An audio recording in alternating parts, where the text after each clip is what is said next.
म PHA Nepal pulmonary hypertension association of नेपालको अध्यक्ष सम्झना खनाल।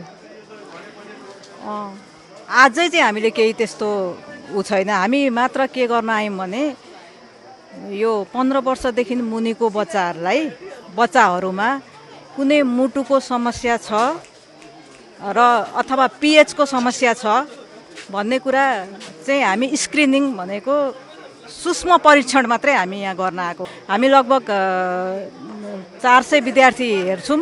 त्यो कारणले गर्दा हामीले डिटेल रूपमा चाहिँ हामीले यहाँ हेर्न सक्दैनौँ अहिले। र हामीले चाहिँ पिएचको समस्या अथवा मुटुमा कुनै समस्या छ भने चाहिँ त्यो बच्चालाई चाहिँ हामी सेलेक्ट गरेर त्यसलाई सस्पेक्टेड केसमा राखेर त्यसलाई सेलेक्ट गरेर चाहिँ यसको फर्दर ट्रिटमेन्टको लागि चाहिँ हामी काठमाडौँ लगेर यसको फर्दर ट्रिटमेन्ट चाहिँ हाम्रो संस्थाले गर्छ। हामी मात्र यहाँ स्क्रिनिङ गर्न आएको, यो सेवा दिनलाई त्यो स्क्रिनिङ गर्न रोग पत्ता लगाउन मात्रै आएको हामी यहाँ।